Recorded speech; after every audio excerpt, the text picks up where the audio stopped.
오늘 말씀은 사도행전 28장 16절로 31절 말씀입니다. 16절. 우리가 로마에 들어가니 로마에게는 자기를 지키는 한 군인과 함께 따로 있게 허락하더라. 사흘 후에 바울이 유대인 중 높은 사람들을 청하여 그들이 모인 후에 이르되, 여러분 형제들아, 내가 이스라엘 백성이나 우리 조상의 관습을 배척한 일이 없는데 예루살렘에서 로마인의 손에 죄수로 내준 바 되었으니 로마인은 나를 신문하여 죽일 죄목이 없으므로 석방하려 하였으나 유대인들이 반대하기로 내가 마지못하여 가이사에게 상소하며 내 민족을 고발하려는 것이 아니니라. 이러므로 너희를 보고 함께 이야기하려고 청하였으니 이스라엘의 소망으로 말미암아 내가 이 쇠사들의 메인 바 되었노라.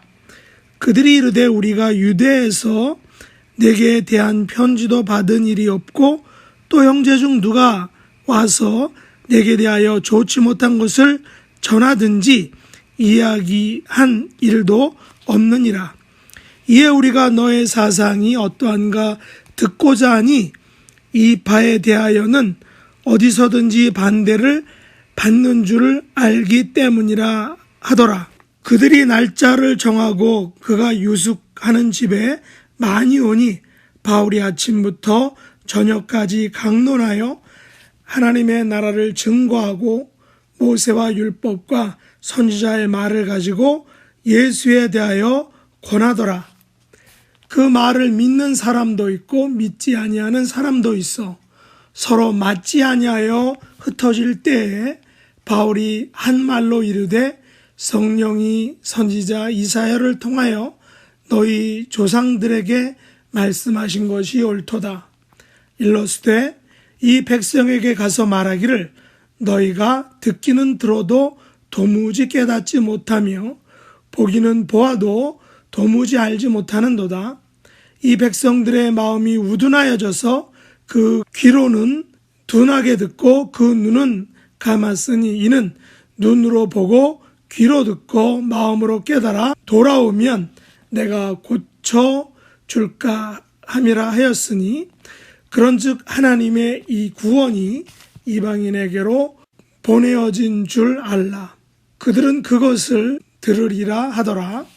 바울이 온 이태를 자기 셋집에 머물면서 자기에게 오는 사람을 다 영접하고 하나님의 나라를 전파하며 주 예수 그리스도에 관한 모든 것을 담대하게 거침없이 가르치더라. 아멘. 오늘 말씀의 제목은 쇠사슬의 메인 복음입니다. 오늘 드디어 사도행전 마지막 장을 하게 되었습니다. 물론 서울 온누리교회를 섬기셨던 고 하영조 목사님은 사도행전에 대해 이런 말씀을 하셨습니다. 우리 교회는 사도행전 교회의 기준에 의하면 어떤 교회인가, 얼마나 사도행전적이냐, 어디에 있든지 설교가 혹은 가르침이 우리 성도들의 삶이, 성도들의 가치관이, 공동체의 목표가 사도행전적 교회와 같다면 우리는 사도행전 29장을 쓰고 있는 것이다. 그래서 서울 온누리 교회에서는 지금도 지역 캠퍼스 교회에서 이 사도행전 29장 운동을 아직도 실시하고 있습니다. 제가 2004년에 미국에 오기 전에 온누리교회에서 주최하는 리더십 컨퍼런스를 몇 번 참석했는데 그때에도 이 사도행전 29장에 대한 강의를 들은 적이 있습니다. 사도행전 29장에 대해 그래서 요즘에는 어떻게 이야기되고 있는지 인터넷을 찾아보니까 대학 연합교회를 섬기는 김영민 여자 목사님이라는 분이 아마 사도행전 29장이라는 책을 저술한 것 같습니다. 거기에 보면 이렇게 이야기합니다. 성경에는 사도행전 29장이 없습니다.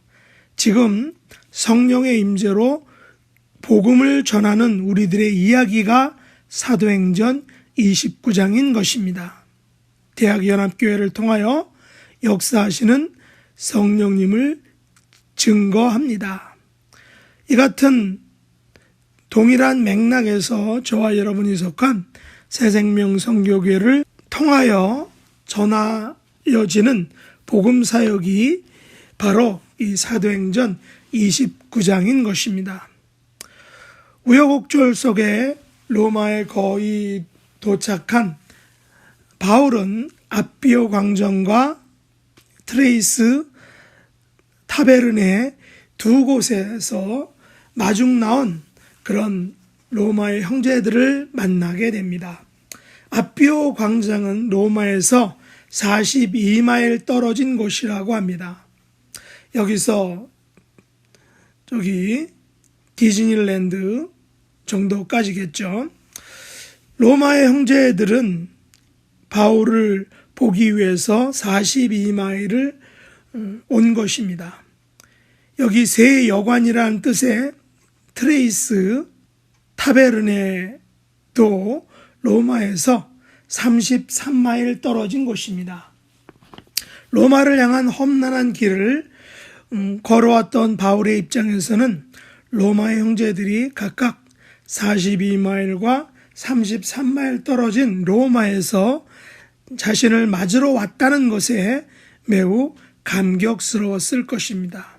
그래서 15절 하반절에 보면 바울이 이렇게 말합니다. 그들을 보고 하나님께 감사하고 담대한 마음을 얻었다라고 이렇게 말합니다.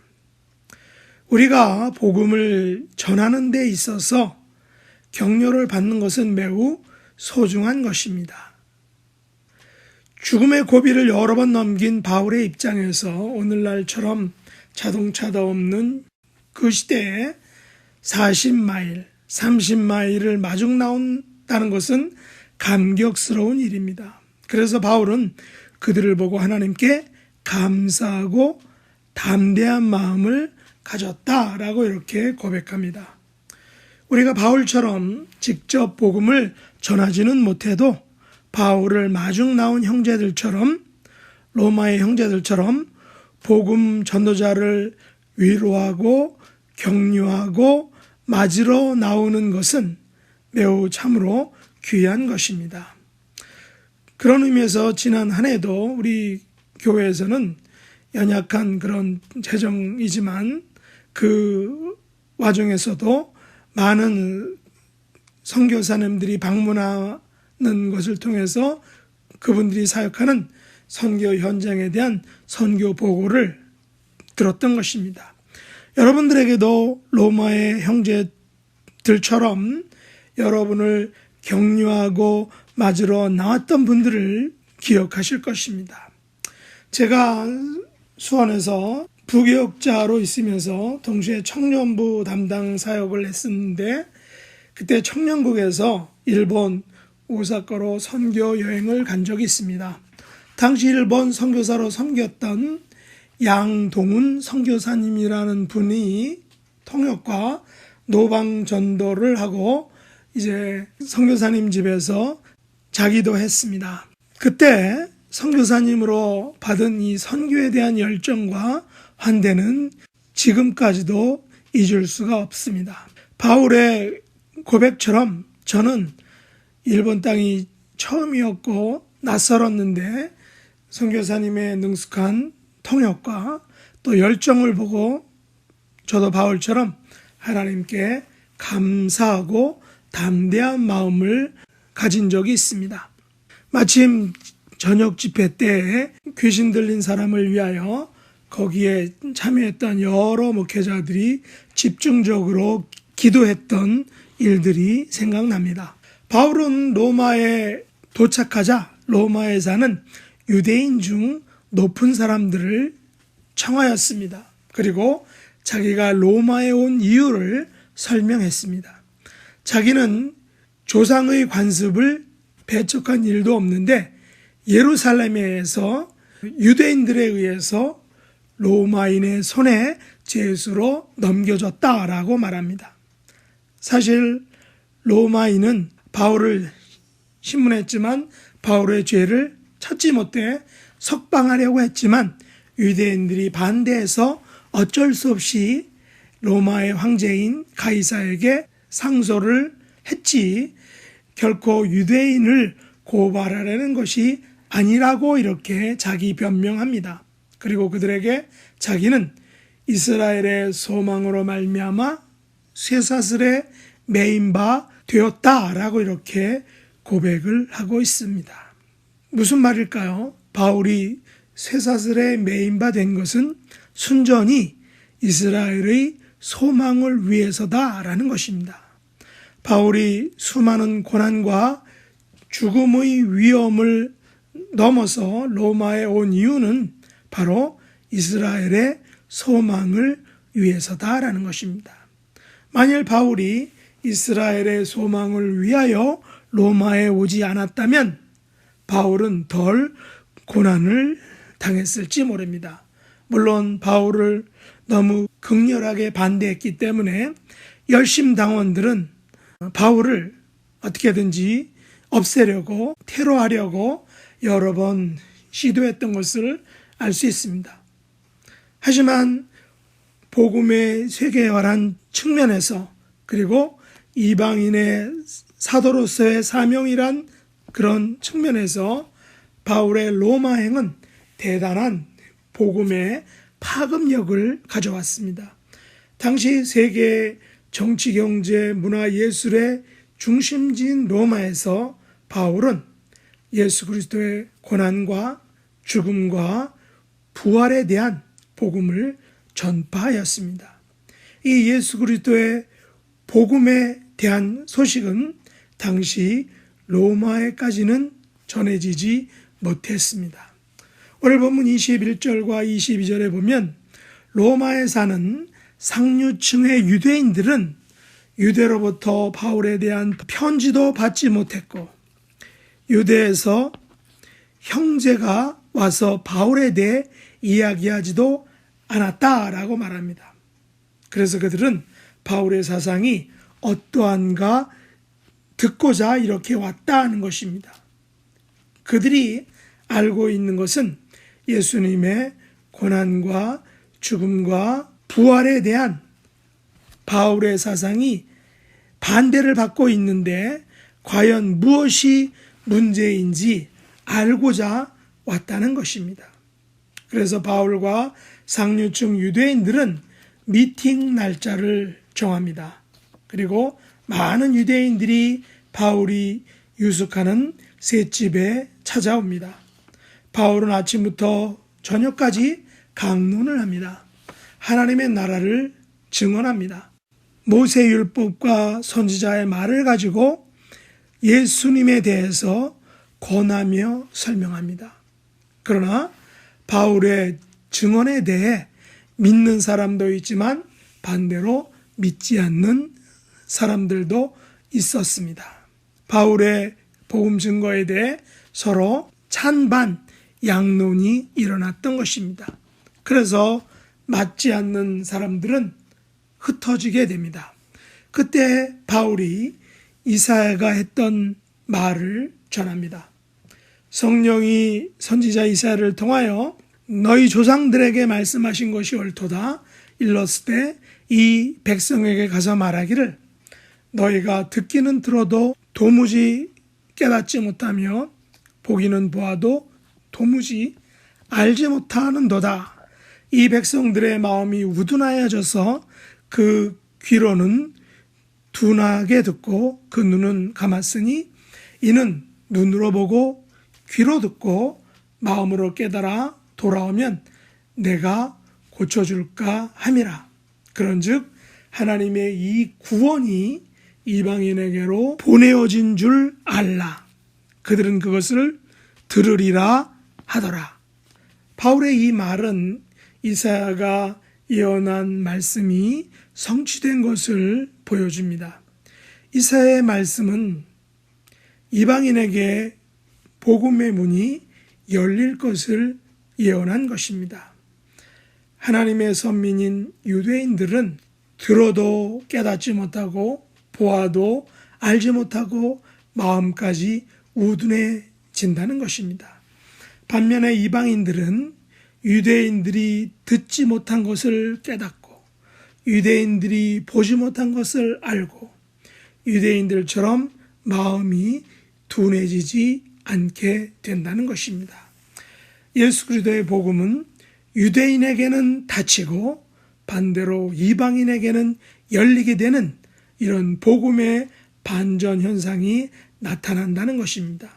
그러면 이 같은 복음의 반전 현상은 왜 일어난 것일까요? 바로 그것은 유대인들의 마음이 우둔해졌기 때문입니다. 하나님께서 의도적으로 그들의 마음을 우둔하게 하셨을까요? 이방인들이 하나님에게로 돌아오는 것을 보고 세민하게 하여 그들도 돌아오게 하신 것일까요? 분명한 사실은 바울에 의하면 하나님의 이 구원이 이방인에게로 보내어졌다라는 것입니다. 하나님께서 예수 그리스도의 복음, 그의 고난과 죽음과 부활에 대한 것을 이방인들이 받아들이게 했다라는 것입니다. 그렇습니다. 복음은 보내어지는 것입니다. 하나님에 의해 죽어가는 영혼들에게 보내어지는 것입니다. 바울의 한 일은 하나님께서 보내시는 복음을 들고 간 것입니다. 바울은 복음의 전달자, 다시 말해서 캐리어였다라는 것입니다. 이방인들이 복음을 듣고 듣지 않는 문제는 전적으로 하나님에게 달려 있다는 것입니다. 하나님의 구원의 복음이 이방인에게 들려지게 하는 것은 하나님의 뜻이었습니다. 바울이 한 일은 이 복음을 단지 캐리하는 것이었습니다. 오늘날 저와 여러분의 사명도 이와 같은 것입니다. 우리는 단지 예수 그리스도의 복음을 전하는 것입니다. 들려주는 것입니다. 캐리하는 것입니다. 그러면 듣고 듣지 않고의 문제는 우리의 문제가 아닌 하나님의 문제라는 것입니다. 그렇다면 우리는 얼마나 예수 그리스도의 복음을 캐리하고 있습니까? 얼마나 전하고 있습니까? 사도 바울은 이 복음을 캐리하려다가 수많은 고난과 상처와 죽음의 위협들을 많이 만났다라고 고백합니다. 그러나 우리는 어떻습니까? 바울처럼 그런 위협들을 만나고 있나요? 우리는 사도 바울이 사도행전 29장을 어떻게 썼는지 오늘 본문 마지막 절 30절, 31절을 통해서 알 수 있습니다. 한번 제가 다시 읽어보겠습니다. 바울이 온 이태를 자기 셋집에 머물면서 자기에게 오는 사람을 다 영접하고 하나님의 나라를 전파하며 주 예수 그리스도에 관한 모든 것을 담대하게 거침없이 가르치더라. 바울은 로마에서 만 2년을 감옥살이를 했습니다. 물론 지독하게 엄격한 감옥살이는 아니었습니다. 왜냐하면 그는 로마 시민이었기에 자기를 감시하는 한 병사와 함께 감옥이 아닌 토굴이 아닌 감옥 속이 아닌 셋집에 갇혀 있었습니다. 만일 바울이 로마 시민이 아닌 유대인이었다면, 단지 유대인뿐이었다면 속전속결로 소송이 진행되었을지 모릅니다. 로마 시민이 아니었다면 힘없고 백없는 그런 민족들이 그랬듯이 아무런 잘못이 없어도 쉽게 형장의 이슬로 사라졌을지도 모릅니다. 하지만 그는 법적으로 로마 시민이었습니다. 그래서 바울은 로마의 시민으로서의 자유와 권한과 특권을 가지고 있었습니다. 그것을 가지고 바울은 복음을 증거하는 데 사용한 것입니다. 이것은 하나님의 복음을 증거하는 데 매우 유용하게 사용된 것을 우리는 알 수 있습니다. 바울은 만 2년을 자기 셋집에서 머물면서 자기에게 오는 사람들을 다 영접했다고 말합니다. 그들 중에는 유대인들도 있었습니다. 로마인들도 있었을 것입니다. 그 외에 다른 민족들도 있었을 것입니다. 그들은 저 멀리 예루살렘에서 나고 자라고 죽은 예수 그리스도에 대해서 듣도 보도 못한 듣보잡들이었을지 모릅니다. 바울은 그들에게 하나님의 나라를 전파하였습니다. 또한 그들에게 주 예수 그리스도에 관한 모든 것을 알려주었습니다. 사도 바울은 구약에 정통한 사람입니다. 구약에서 예언한 메시아이신 예수 그리스도에 대해서 자세하게 전하였습니다. 구약의 메시아와 신약의 예수 그리스도를 비교하며 연결하여 설명하여 주었습니다. 구약에서 하나님의 나라가 어떻게 생겨나고 어떻게 성장하고 어떻게 쇠퇴하고 어떻게 신약의 예수 그리스도에게로 이어지는지 자세하게 설명하였습니다.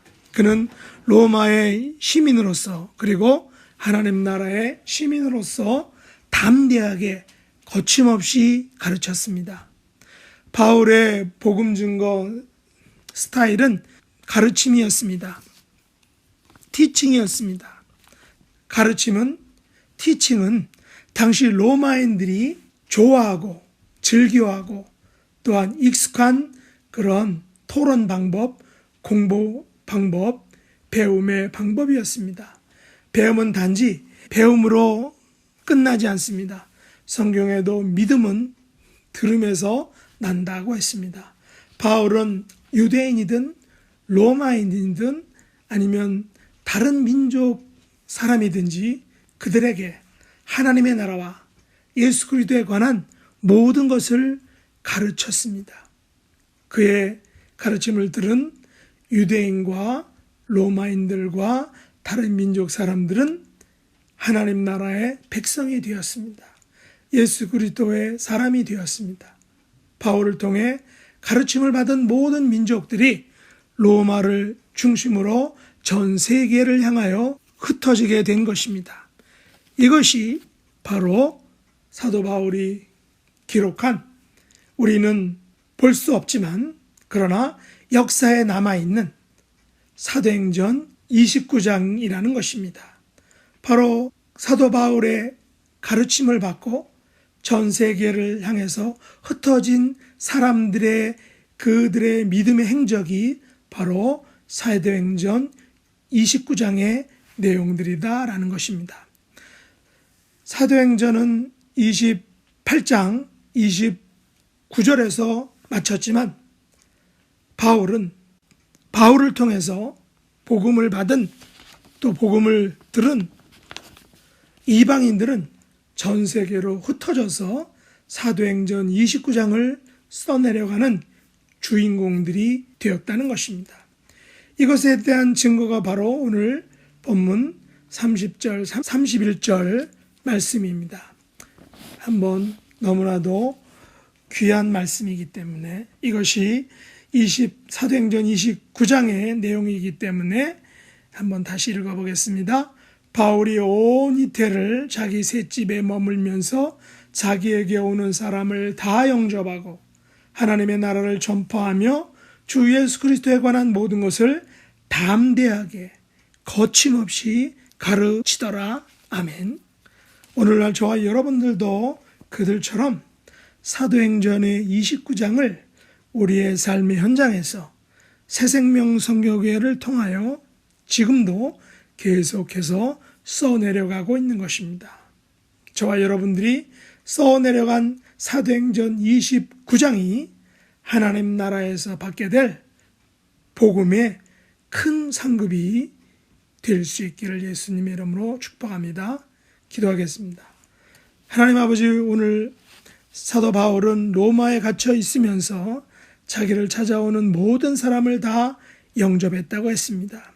지금은 코로나로 인하여 사람들을 영접하지 못하지만 우리도 바울처럼 우리에게 오는 사람들을 다 영접할 수 있는 복음의 마실빵이 되도록 은혜를 베풀어 주옵소서. 저희들에게도 하나님 나라와 예수 그리스도에 관한 모든 것을 가르칠 수 있는 지혜와 능력을 허락하여 주시기 원합니다. 성령 하나님께서 함께해 주심으로 말미암아 담대하게 거침없이 복음을 전하는 복음의 증인들이 될 수 있도록 축복해 주시옵소서. 예수님의 이름으로 간절히 기도드립나이다. 아멘. 하늘에 계신 우리 아버지여, 이름이 거룩히 여김을 받으시오며 나라에 임하옵시며 뜻이 하늘에서 이룬 것 같이 땅에서도 이루어지이다. 오늘날 우리에게 일용할 양식을 주옵시고 우리가 우리에게 죄 지은 자를 사하여 준 것 같이 우리 죄를 사하여 주옵시고 우리를 시험에 들게 하지 마옵시고 다만 악에서 구하옵소서. 대개 나라와 권세와 영광이 아버지께 영원히 싸움나이다. 아멘.